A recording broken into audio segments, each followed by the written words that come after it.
नमस्कार मंडळी, स्वागत आहे तुमचं सगळ्यांचं आपल्या लाडक्या यूट्यूब चॅनलवरती। तर आजच्या व्हिडिओमध्ये आपण जाणून घेणार आहे तुमच्या आवडत्या मालिकेची संपूर्ण अपडेट। त्याच्यामुळे व्हिडिओ शेवटपर्यंत बघा आणि चॅनलवरती नसाल तर चॅनलला सबस्क्राइब करायला अजिबात देखील विसरू नका। धन्यवाद। पूर्ण आजीने चक्क अनिकाला घराच्या बाहेर काढून रस्त्यावरती भीक मागायला लावलं, तर नेमकं काय घडतं चला संपूर्ण अपडेट जाणून घेऊया। तर मित्रांनो, तुम्ही पाहिलंच असेल की आपल्या कमळीवरती किती भयानक वेळ आली होती आणि त्या सगळ्या वेळेतून मात्र आपली कमळी सावरून बाहेर आलेली देखील असते आणि त्या तिचा चांगुलपणा तर किती होता की तिने अनिकाला शिक्षा होण्यापासून देखील वाचवलेलं असतं। पण त्याच वेळेस मात्र कमळीची ही देखील चूक झालेली असते की कमळीला वाटतं की अनिका सुधारेल, परंतु अनिका कधी देखील सुधारणार नाही हे तुम्हाला देखील चांगलंच माहीत झालं असेल। पण आता एकीकडे दिवाळीची जोरदार तयारी असते मित्रांनो, हे तुम्हाला माहीतच झालं असेल आणि तुम्हाला देखील आता दिवाळीच्या खूप खूप शुभेच्छा माझ्याकडून आणि माझ्या परिवाराकडून। खूप मज्जा करा। पण मित्रांनो, आता दिवाळीची तयारी तर जोरदार सुरू असते, त्यावेळेस मात्र कमळी आणि निंगी दोघीजण देखील पूर्णाजीच्या घरी जातात हे तुम्ही पाहिलंच असेल। परंतु मात्र आता पूर्णाजीच्या घरी गेल्याच्या नंतर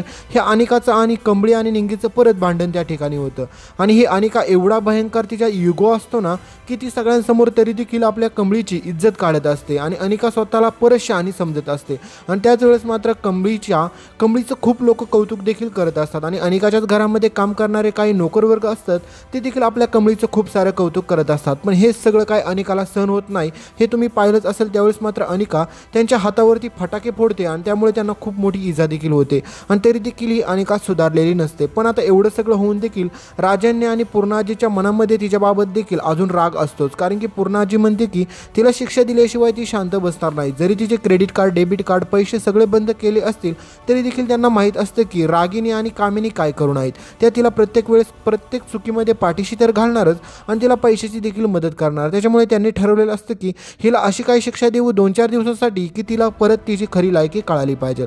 तर एकीकडे तुम्ही पाहिलंच असेल की आपली सरू मुंबईला आलेली असते आणि ती सगळीकडे आपल्या कमळीचा शोध घेत असते आणि राजन आणि सरूची भेट होणारच असते।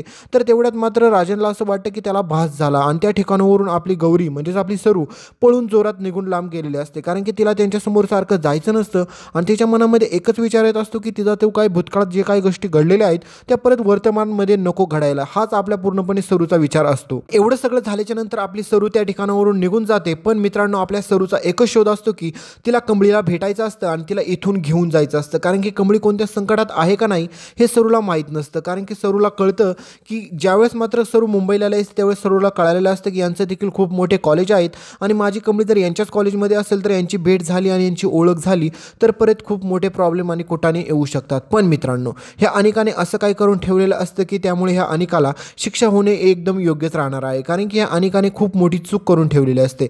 कारण की अनिकाने अगोदर आपल्या कमळीसोबत तर खूप काही ड्रग्सच्या केसमध्ये तिला खोट्या फसवलेलं असतं, त्याच्यानंतर अनिकाने कमळीला हरवण्यासाठी वाटेल तसले प्रयोग देखील केलेले असतात आणि आत्ता चक्क अनिकाने गोरगरीब म्हणजे तिच्या घरामध्ये नोकरवर्ग असतात त्यांच्यासोबत ही अनिका कशी वागत असते हे देखील तुम्ही पाहिलंच असेल। पण आता एवढं सगळं घडल्याच्या नंतर या अनिकाला जर कोणतीही योग्यरित्या ती शिक्षा नाही घडली तर ही अनिका परत वाटेल ते करू शकते, हे तुम्हाला देखील माहीतच आहे। आणि अनिकाचं फक्त पैसे आणि कार्ड बंद करून देखील काय उपयोग होणार नाही हे देखील पूर्णाजीच्या चांगलंच लक्षात आलेलं असतं।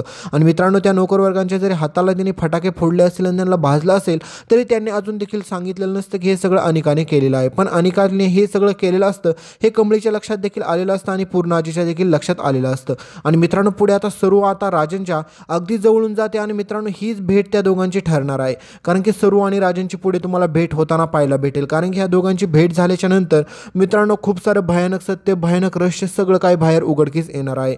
आणि एकीकडे तुम्ही पाहिलंच असेल की नयनतारा मॅडमला देखील कळालेलं असतं की कमळीने ते इलेक्शन जिंकलेलं आहे आणि त्यांच्याच हातचे मात्र आपल्या कमळीचा म्हणजेच ते काय सत्कार सगळं काही झालेलं असतं।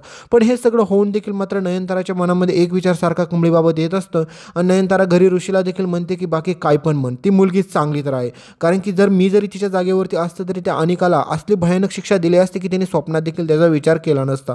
पण त्या मुलीनीचा चांगलपणा बघितला का, कारण की अनिकासोबत काही देखील चुकीचं पोलीस स्टेशनमध्ये घडू नये म्हणून तिने तिला पोलिसांच्या ताब्यात दिलेलं नाही। आणि मित्रांनो, हे सगळं चुकीचं आता कमळीकडून घडलेलं असतं, कारण की अनिकाने त्याच्यानंतर खूप साऱ्या अशा काही चुका करून ठेवते अनिका की त्याच्यामुळे आपली कमळीच परत अडकणार असते। आणि ही अनिका तर एका शब्दात म्हणजे शाणारा शब्दाचा मार असतो त्या प्रकारे ह्या अनिकाला कशाचा देखील मार नाही आणि ही अनिका सारख्या ना सारख्या त्याच चुका करत असते, तुम्हाला देखील चांगलंच लक्षात आलेलं असेल। आणि मित्रांनो, ह्याच एवढ्या मोठ्या संकटातून मात्र ह्या आपल्या कमळीला परत ऋषी सरच वाचवतात हे देखील तुम्ही पाहिलंच असेल। पण आता मित्रांनो, एवढं सगळं घडून झाल्याच्या नंतर मात्र तुम्ही बघसाल की पूर्ण आजी स्वतः ह्या अनिकाला रस्त्यावरतून बाहेर काढते, म्हणजेच घरातून बाहेर काढते आणि म्हणते की 4 दिवस बाहेर राहा आणि भीक माग, मग तुला कळेल की खरी पैशाची जाणीव काय असते आणि लोकांची देखील जाणीव काय असते आणि लोकांची मनं कशी जिंकतात, काय करतात आणि पैशाला आणि घरातल्या फराळाला काय किंमत द्यायची असती हे देखील तुला कळेल. कारण की मित्रांनो, अनिका असंच भयानक करते की कमळी आणि निंगी दोघेजण मिळून देखील रात्रभर फराळ बनवतात आणि त्यांना घाबरवण्यासाठी आणि त्यांना वाटेल तसल्या म्हणजेच त्यांना इजा पोहोचवण्यासाठी ही अनिका नको तसले प्रयोग करत असते रात्रभर. कारण की हिचे एडेचाळे आणि माकडचाळे कधी देखील बंद होणार नाही हे देखील तुमच्या चांगलेच लक्षात आलं असेल. आणि मित्रांनो, हाच सगळा प्रकार आता पूर्णाजीच्या समोर उघडकीस येतो आणि त्याच्यानंतर पूर्णाजी अनिकाला शिक्षा म्हणून घराच्या बाहेर काढते. तर तुम्हाला काय वाटतंय, हे अनिकाला रस्त्यावरती भीक मागायला लावणं हे योग्य आहे का अयोग्य हे कमेंटमध्ये सांगायला विसरू नका. आणि हो मित्रांनो, आता पूर्णाजीने तर सगळं काही तिच्या पद्धतीने केलेलंच असतं पार, पण आपली सरू मुंबईला आलेली आहे आणि तिची आणि राजन सरांची भेट होणार आहे. आणि ज्या क्षणी ह्या दोघंजण एकमेकांच्या समोरासमोर येतील आणि यांची भेट होईल त्यावेळेस मात्र फक्त भूतकाळच उघडकीस येणार नाही, तर कमळीला देखील सगळं काही तिच्या फॅमिलीबद्दलचं सत्य समजेल आणि कमळीच्या समोर देखील तिच्या खऱ्या आईबाबांचं खरं काय सत्य आहे ते देखील लवकरात लवकर उघडकीस येणारच आहे.